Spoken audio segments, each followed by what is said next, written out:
जय हिंद। स्वागत है आप सभी का आपके अपने यूट्यूब चैनल अमृत एकेडमी पे।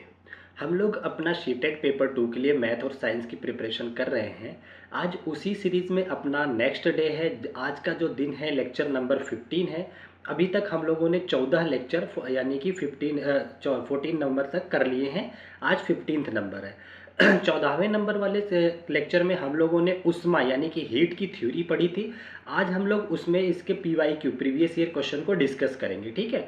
और जो लोग चैनल पे नए हैं, मैं आप लोगों के लिए बता देना चाहता हूँ, आपके इस चैनल अमृत एकेडमी ऑफिशियल यूट्यूब चैनल पे हर तरीके के टीचिंग एग्जाम्स की प्रिपरेशन होती है। हर एक कोर्स की अलग अलग प्लेलिस्ट बनी हुई है। आप लोग प्लेलिस्ट चैनल को सब्सक्राइब करके प्लेलिस्ट विजिट करके एक एक क्लास को देख सकते हैं, ठीक है। तो चलिए आज की क्लास को हम लोग शुरू करते हैं।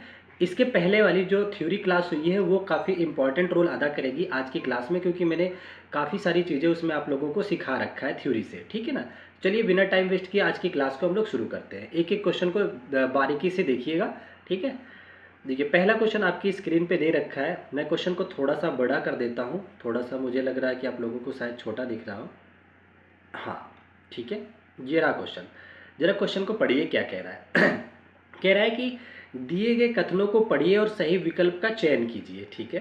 कथन स्टेटमेंट आपको दे रखा है कि जो आपका क्लिनिकल थर्मामीटर होता है जिसको कि चिकित्सकीय तापमापी कहते हैं। कल के लेक्चर में मैंने सब कुछ बता रखा है। लेबोरेट्रिकल कौन सा होता है, क्लिनिकल कौन सा होता है, सब बता रखा है, ठीक है ना। कह रहा है कि चिकित्सकीय तापमापी का परिसर जो दे रखा है 35 डिग्री से 42 डिग्री तक दे रखा है। कितना? 35 डिग्री सेंटीग्रेड से लेकर के 42 डिग्री सेंटीग्रेड तक। तो बिल्कुल सही बात है। मैंने आप लोगों को पढ़ाया था कल कि ये बात याद रखना। आप लोग याद भी रखे होंगे आई होप। तो कथन तो बिल्कुल सही है, ठीक है ना। अच्छा, अब ये कह रहा है कि लैबोरेट्रिकल जो है प्रयोगशाला तापमापी का परिसर जो है आमतौर पर कह रहा है 10 डिग्री से 110 डिग्री होता है। क्या याद करो, क्या मैंने ये बताया था 10 से 110 बताया था? बिल्कुल नहीं। मैंने आप लोगों को बताया था -10 डिग्री सेंटीग्रेड से कितना था वो, टू 110 डिग्री सेंटीग्रेड था। ये इसका सही रेंज है, ठीक है ना। लैब वाले का जो रेंज होती है थर्मामीटर का वो -10 डिग्री सेंटीग्रेड से 110 डिग्री तक। अगर अभी तक आपको नहीं पता है तो आप लोग इस चीज़ को थोड़ा सा ध्यान दीजिएगा, ठीक है। क्या करना है आपको, इस चीज़ का थोड़ा ध्यान रखना है कि एक सेकंड, एक कॉल आ गई थी, सॉरी फॉर दैट। हाँ, कितनी रेंज है? -10 डिग्री सेंटीग्रेड से 110 डिग्री सेंटीग्रेड तक, ठीक है ना। तो इसका मतलब ये वाला स्टेटमेंट तो कथन बी जो है ये गलत दे रखा है। कथन ए सही है लेकिन कथन बी आपका क्या है? गलत है, रॉन्ग है, ठीक है ना।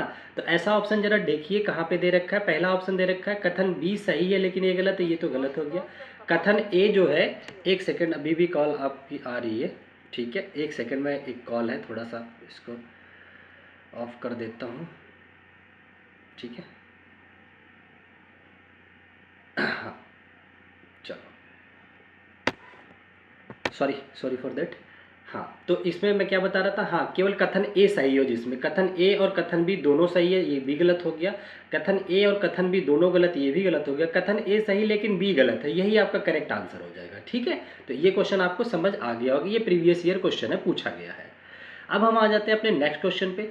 कल मैंने आप लोगों को लैंड ब्रिज और सी ब्रिज की बात किया था, समुद्री समीर और स्थलीय समीर की बात किया था। समीर मतलब हवा की बात किया था। जरा यहाँ क्वेश्चन केवल इंग्लिश में लगा हुआ है, मैं आप लोगों को हिंदी इसकी बता दूंगा। क्या the reason of sea breeze, कह रहा है कि सी ब्रीज मतलब समुद्री समीर बनने का कारण क्या है। पहला दे रखा है ड्यूरिंग द डे, दिन के समय में the land get heated faster than the sea water. दिन के समय में जो समुद्र के बाजू में ज़मीन होती है जो बलुई तरीके की होती है वो जल्दी गर्म हो जाती है, बिल्कुल सही है। इस वजह से वहाँ की हवाएं गर्म होकर के ऊपर उठ जाती हैं, तो समुद्र से हवाएं जा करके उसको कैप्चर कर लेती हैं, ठीक है ना। तो यही तो होता है दिन के समय, तो यही इसका बिल्कुल सही कारण है। मैंने आप लोगों को बताया भी था कि सी ब्रिज जो होता है दिन के टाइम में बनता है, ठीक है, रात के टाइम में नहीं बनता। रात के टाइम में लैंड ब्रिज फॉर्म होता है, ठीक है। तो इसको और पढ़ने की जरूरत नहीं, इसका ए ऑप्शन ही करेक्ट हो जाएगा, ठीक है। चलो, आई होप चीज़ें आप लोगों को सब रिवाइज हो रही होंगी, मैंने सब पढ़ा रखा है। अच्छा, आ जाते हैं हम अपने नेक्स्ट क्वेश्चन की तरफ। कह रहा है निम्नलिखित में से सही कथन को पहचानिए। आपके सामने स्टेटमेंट दिए, आपको सही पहचानना है, ठीक है ना।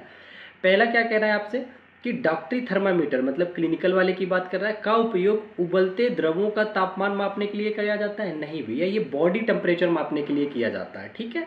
तो ये तो गलत हो गया। कह रहे कमरे का ताप मापने के थर्मामीटर का परिसर 30 से 100 डिग्री तक होता है। ऐसा कुछ नहीं है। आपको कमरे का तापमान मापना है तो 15 डिग्री भी आ जाता है, 0 डिग्री भी चला जाता है ठंड के मौसम में। तो केवल इससे थोड़ी ना काम चलेगा, तो ये भी गलत हो गया। अगला आपका दे रखा है थर्ड ऑप्शन, कह रहा है कि प्रयोगशाला थर्मामीटर जो लेबोरेट्रिकल है का परिसर 35 से 42 होता है। क्या 35 से 42 तो क्लिनिकल का होता है। ये तो प्रयोगशाला वाले का मैंने बताया था आप लोगों को, -10 डिग्री टू कितना होता था, 110 डिग्री होता था। रट लीजिए, ये फिर से पूछा जाएगा। तो ये भी आपका गलत हो गया। अगला कह रहा है कि प्रयोगशाला थर्मामीटर का परिसर मतलब रेंज डॉक्टरी थर्मामीटर से अधिक होता है। मतलब लेबोरेट्रिकल वाले की रेंज आपके क्लिनिकल वाले से अधिक होती है। तो बिल्कुल सही बात कह रहा है ये। क्यों? क्योंकि क्लिनिकल आपका जो होता है ये 35 से लेकर के केवल 42 तक होता है, जबकि ये -10 से लेकर के 110 डिग्री तक होता है। तो बताइए ज़्यादा रेंज किसकी कवर कर रहा है? तो लेबोरेट्रिकल LB लैब वाला कर रहा है। ठीक है, तो यही बात इसने बोल भी रखा है कि प्रयोगशाला थर्मामीटर का परिसर डॉक्टरी वाले से अधिक होता है। 100% सही बात है। तो इसका डी ऑप्शन आपका करेक्ट हो जाता है। ठीक है, चलो आगे बढ़ चलते हैं अपने नेक्स्ट क्वेश्चन की तरफ। जरा ध्यान से देखिएगा, ऊपर पढ़ लीजिएगा इंग्लिश वाले, मैं हिंदी में चीज़ें समझा देता हूँ आपको आसान भाषा में। ठीक है, देखिए यहाँ पे क्या कह रहा है, बहुत प्यारा क्वेश्चन है। कह रहा है कि एलिसा बुखार से पीड़ित है, एक लड़की है जो बुखार से पीड़ित है। उसकी सहेली से उसका ताप रोग विषयक तापमापी से देखा और पाया कि वह 101 डिग्री सेंटीग्रेड और दाईं ओर 2 भाग अधिक 2 बड़ी रेखाओं के बीच 5 भाग है, उसका तापमान क्या है। देखिए ये क्वेश्चन थोड़ा सा घुमाया है। पहले तो ये कह रहे एक थर्मामीटर है जिसपे ये लिखा हुआ है 101 तक, तो वो सही पढ़ ली, जो उसकी सहेली है 101 तक सही पढ़ ली। अगला जो नंबर आने वाला था 102 आने वाला था ये सेंटीग्रेड का, ठीक है ना। लेकिन वो कह रही है कि उसके बाद 2 लाइन अधिक है। तो अब यहाँ पे उसने बोला कि 2 बड़ी रेखाओं के बीच 5 भाग है, तो 101 और 102 के बीच में 5 भाग में बटा हुआ है। तो 1 2 3 और ये 4 लाइन खींच दिया तो 5 भाग हो गया। 1 भाग 2 भाग 3 भाग 4 भाग 5 भाग है, ठीक है ना। इस तरीके से बटा हुआ है। इसमें से ये कह रही है बच्ची कि उसने 2 लाइन तक उसकी सहेली तापमापी से देखा और पाया कि वह 101 की दाईं ओर 2 भाग अधिक है, केवल 2 भाग। तो 1 और 2 इसका मतलब यहाँ पर है उसका टेम्परेचर, ठीक है ना। तो 101 से 102 के बीच में 5 भाग बटे हुए हैं। जब भी 2 नंबर के बीच में होता है वैसे तो 10 एक को 10 में बांटा जाता है, ये 10 होता है, ये कुल मिला के 10 होता है। 10 को 5 भाग में बांटा है तो एक भाग कितना टेम्परेचर ले रहा होगा 0.2 का। अगर 0.10 ले रहे हैं हम लोग तो ये 0.2 ये 0.2 ये 0.2 इस तरीके से, तभी तो 0.10 आया होगा, ठीक है ना। आप लोग समझ पा रहे हैं ना, बिल्कुल। तो अब मुझे बताओ 2 डंडी आगे लेके गई है तो 2 डंडी जाने पर उसका टेम्परेचर कितना बढ़ा होगा 0.2 प्लस 0.2 मतलब 101 तो था ही, प्लस 0.22 मिलकर के 4 और बढ़ गया। तो कुल मिला के उसका जो टेम्परेचर वो लड़की पड़ी है 101.4 डिग्री सेंटीग्रेड ये पड़ी है, ठीक है ना। अगर यहाँ पे उसने ये बात बोली होती कि जो अंदर के कटिंग भाग है वो 10 पार्ट में है तो 0.2 ही आता, ठीक है। लेकिन उसने 5 भाग में कर दिया तो दो को एक भाग जो है 0.2 कवर कर रहा है, ठीक है। तो इसका जो पहला ऑप्शन है बिल्कुल करेक्ट हो जाएगा। आई होप चीज़ें समझ में आ गई होंगी। अगर किसी को थोड़ा सा भी डाउट है तो वीडियो रिवर्स करके देख लेना या कमेंट कर देना, मैं आप लोगों को क्लियर कर दूंगा प्रॉब्लम, ठीक है। अगली बार थर्मामीटर ही लेकर के बैठ जाऊंगा, सिखा दूंगा। चलो आगे बढ़ चलते हैं हम लोग अगले क्वेश्चन की तरफ। ओके, नेक्स्ट क्वेश्चन आपकी स्क्रीन पे ये दे रखा है। कह रहा है ऊष्मा के स्थानांतरण के माध्यम के संदर्भ में निम्न में से कौन सा कथन सत्य नहीं है। ये बात ध्यान देखना है। हीट ट्रांसफर के हमने 3 मेथड आपको बताए थे, चालन, कन्वेक्शन मतलब कि संवहन और विकिरण, 3 माध्यम बताए थे, ठीक है, याद है ना। बताओ जरा ठोस में कौन सा होता है, आप कहोगे चालन होता है सर, याद है आपको, कोई दिक्कत नहीं है। अच्छा, कह रहा है कि ऊष्मा स्थानांतरण में से कौन सा सही नहीं है, चलो पढ़ते हैं। कह रहा है संवहन केवल द्रवों एवं गैसों में होता है।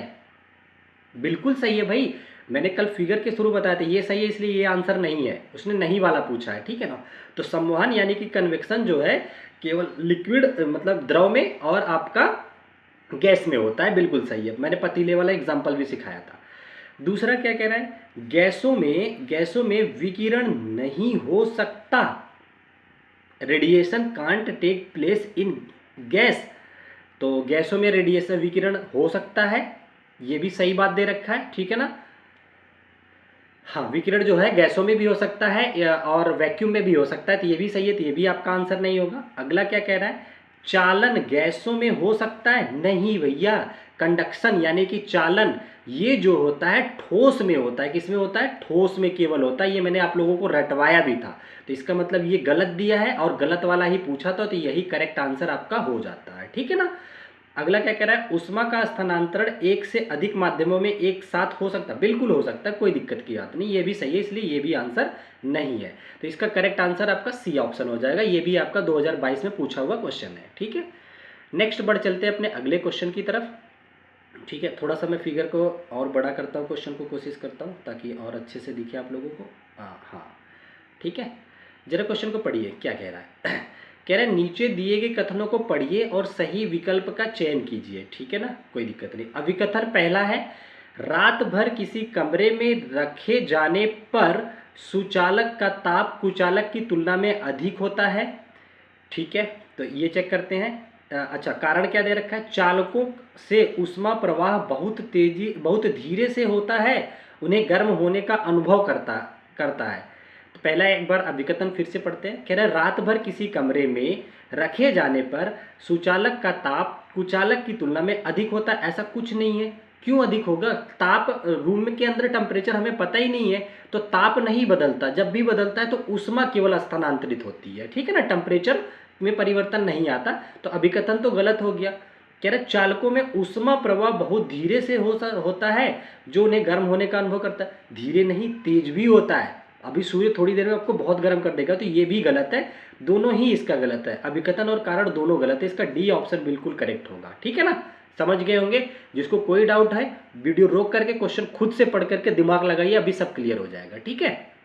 चलो आगे बढ़ चलते हैं अपने अगले क्वेश्चन की तरफ, जरा देखते हैं इसमें क्या कह रखा है। यहाँ पे कह रहे हैं कि एक प्रयोग के लिए बीकर में बाल्टी से पानी लेता है, कोई है एक सुमित है, यहाँ नाम लिखा हुआ है। सुमित जो है, एक देखो ये बकेट है, इसमें पानी भरा हुआ है, ठीक है ना। यहाँ एक छोटा सा बीकर है, ठीक है ना, इसमें भी पानी ले रहा है।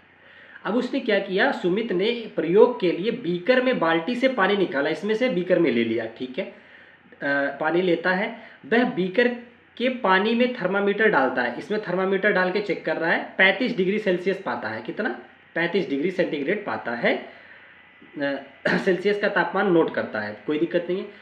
उसके द्वारा निकाले निष्कर्षों में निम्न में से कौन सा सही है? ये कई सारे निष्कर्ष उसने निकाले हैं इस पानी को चेंज करके, क्या सही है वो आपसे पूछ रहा है, ठीक है ना। कह रहा है बीकर के पानी का ताप बाल्टी के पानी के ताप का एक समान होगा। बिल्कुल, टेम्परेचर जो होता है, आप चाहे इस बर्तन में रखो चाहे कहीं छोटे बर्तन में रखो, टेम्परेचर हमेशा समान रहता है। बदलेगा तो ऊष्मा बदलती है, ठीक है ना, क्योंकि ऊष्मा से ठंडाहट और गर्माहट का आभास होता है, ठीक है। तो पहली बात तो उसने सही कह रखा है, ए सही है। दूसरा कह रहा है बीकर के पानी तथा बाल्टी के पानी में ऊष्मा की मात्रा समान होगी। नहीं भैया, मैंने बताया ना, ऊष्मा जितना ज़्यादा पानी रहेगा उसमें से अधिक ऊष्मा निकलेगी, पानी की मात्रा कम हो जाएगी। टेम्परेचर सेम है पानी का, लेकिन ऊष्मा कम निकलेगी, ये बात आपको ध्यान रखनी है, ठीक है ना। तो ये गलत हो गया आपका। सी कह रहा है आपसे कि बीकर के पानी का ताप बाल्टी के पानी के ताप से कम होगा। का ताप तो चेंज होगा ही नहीं, ताप अगर इसी बाल्टी से निकाला गया तो ताप तो सेम रहेगा, तो ये भी गलत हो गया। एक सेकंड, डी ऑप्शन क्या कह रहा है आपसे? डी आपसे कह रहा है कि बाल्टी के पानी में ऊष्मा की मात्रा बीकर के पानी की ऊष्मा से अधिक है। बिल्कुल सही है, बाल्टी में अधिक मात्रा में पानी होगा तो ऊष्मा उसमें से अधिक निकलेगी। वही टेम्परेचर का सेम, ये देखिए, समझ पा रहे हो ना आप लोग, इसमें पानी भरा हुआ है, बाल्टी है पूरा, ठीक है ना, इसमें थोड़ा सा पानी, गर्म पानी है। तो आप सोचो, चाय मान लो गर्म है, सेम टेम्परेचर पे चाय गर्म है, पूरा पतीला है, ठीक है ना, पूरा बाल्टी में भर लो चाय और एक कप में चाय भर लो। आप जा करके टेम्परेचर तो दोनों का सेम रहा है क्योंकि उसी में से निकाल के आपने भरा है, ठीक है ना। लेकिन आप अपना हाथ एक बार बकेट वाले के ऊपर फेरो, एक बार इसके देखो, आपका हाथ झुलस जाएगा बकेट वाले में। क्यों? क्योंकि उसमें से ऊष्मा अधिक निकल रही है। अब आप समझ गए होंगे, ठीक है ना। तो ऊष्मा जो होती है वो परिवर्तित होती रहती है, ताप अगर एक ही जगह से उठाई हुई वस्तु है तो वो समान रहता है। तो इसलिए डी बिल्कुल करेक्ट है, क्योंकि बाल्टी में ज़्यादा है तो उसका ऊष्मा अधिक होगी। तो ए और डी करेक्ट है। ये कहाँ ऑप्शन दे रखा है जरा, ए तथा डी, ये सी ऑप्शन पे दे रखा है, ये बड़ा लिख देता हूँ, ए तथा डी, ठीक है ना। तो ये सी ऑप्शन आपका करेक्ट हो गया। चलो, आई होप समझ गए होंगे अच्छे से। तो लाइक, कमेंट्स और सब्सक्राइब तो कर ही लीजिएगा, ठीक है ना, क्योंकि बहुत कुछ मिलता है आप लोगों को इस चैनल पे। अच्छा, ये इंग्लिश वाला आप लोग पढ़ लीजिए, अब मैं खिसका देता हूँ हिंदी वाले पे आपको अच्छे से समझा देता हूँ। देखिए क्या कह रहा है, यह कह रहा है हरी रेफ्रिजरेटर में से फ्रिज है, रात भर रखी गई पानी से भरी दो बोतलें, जिनमें से एक कांच की दूसरी प्लास्टिक की है। उस रेफ्रिजरेटर में उसने दो बोतलें पानी से भर के रख दिया, एक कांच की एक प्लास्टिक की है, ठीक है। बाहर निकालता है, इसके पश्चात तुरंत ही वह प्लास्टिक की बोतल के पानी में थर्मामीटर डालता है, तो उसका ताप 10 डिग्री मापता है। प्लास्टिक वाले में डालता है 10 डिग्री मापता है। कांच की बोतल में भरे पानी का संभावित ताप क्या होगा, सोचो जरा। आपने दो बोतल पानी फ्रिज में रखा, ठीक है ना, इस तरह से दो बोतल पानी भर के फ्रिज में रख दिया, एक है आपकी प्लास्टिक की है, एक है कांच की, दोनों में सेम पानी है। आपने फ्रिज से निकाल के इसमें टेम्परेचर डाला तो 10 डिग्री था, तो बताओ इसमें कितना होगा। भैया बिल्कुल समान होगा, किसमें रखे हो ये मैटर नहीं करता, उसने पानी का टेम्परेचर पूछा हुआ है, बोतल का बाहरी आवरण का नहीं। पानी का टेम्परेचर दोनों जगह समान होगा, ठीक है ना। तो ये भी ऑलमोस्ट 10 डिग्री ही होगा, तो सी ऑप्शन बिल्कुल करेक्ट हो जाएगा। इस कंडीशन पे बेस्ड सीटेट ने कई बार क्वेश्चन पूछा। अभी मैं आपको और दिखाता हूँ सेम पैटर्न का क्वेश्चन, ठीक है ना। जरा ये देखिए क्वेश्चन, अभी आपको कुछ समझ में आएगा। इंग्लिश वाले पढ़ लीजिए, यहाँ पे मैं समझाता हूँ यहाँ पे, ठीक है ना। अगला क्वेश्चन आपको देखिए क्या कह रहा है कि अमन किसी बंद कमरे में एक प्लास्टिक की बोतल, एक लकड़ी का चम्मच और एक धातु के चम्मच को रात भर रखता है, ठीक है ना। कक्षा ताप 30 डिग्री, मतलब रूम का टेम्परेचर 30 डिग्री है। सुबह होने पर वह इन तीनों वस्तुओं के ताप रिकॉर्ड करता है। तीनों वस्तुओं के ताप T1, T2, T3 है। निम्नलिखित में से किस संबंध द्वारा इन तापों के निरूपण की सबसे अधिक संभावना हो सकती है। भैया सबसे पहले एक बात देखो, अगर कोई एक रूम है ये, इसमें आपने स्टील के बर्तन रख दिए, लकड़ी का रख दिए, सब रख दिया, ठीक है ना। लेकिन रूम के टेम्परेचर के बारे में अगर कुछ नहीं पता है, ये 30 डिग्री दे रखा है, अच्छा कक्षा का टेम्परेचर 30 डिग्री दे रखा है, तो उस सिचुएशन में उस रूम में किसी भी चीज का धातु रहेगा, ठीक है ना, उन सब का टेम्परेचर समान रहेगा, T1, T2, T3 सब आपस में बराबर रहेंगे। तो ये वाले कंडीशन पे बेस देखो, एक बार फिर उसने पूछा है क्वेश्चन, ठीक है ना। तो ऐसी सिचुएशन में एक ही जगह पे अगर एक ही सेम टेम्परेचर पे रखे हो, तो धातुएं किसी भी प्रकार की हो, मतलब वस्तुएं किसी भी धातु या लकड़ी की हो, सबके टेम्परेचर समान होते हैं, ठीक है। तो आई होप ये भी आपको समझ में आ गया होगा। चलो, उसने तापमान पूछा है, अगर उष्मा की बात होती, हीट की बात होती ना, तो चेंज आते, टेम्परेचर समान रहता। मैंने पिछले क्वेश्चन में ही आपको अच्छे से समझा दिया था। आगे बढ़ चलें, आगे कोई क्वेश्चन है। ये आपका आज का आखिरी क्वेश्चन था, ठीक है ना। आई होप आप लोगों को ये सेशन अच्छा लगा होगा। सेशन अगर पसंद आया है तो प्लीज़ चैनल को सब्सक्राइब जरूर करके जाइएगा, और कमेंट करके भी बताइएगा कि कैसा लगा। कुछ भी अगर डाउट रहता है तो आप अच्छे से कमेंट कीजिएगा, मैं नेक्स्ट वीडियो में उसका सोल्यूशन अच्छे से करवा दूंगा, ठीक है ना। तो चलिए आज की वीडियो को यहीं तक रखते हैं। अब आप लोग अपना काम कर लीजिए, लाइक करके आगे बढ़िए, नेक्स्ट क्लास का वेट कीजिए। अब हम लोग मिलते हैं अपने नेक्स्ट क्लास में। चलिए ठीक है, bye bye, take care, thank you so much, जय हिंद।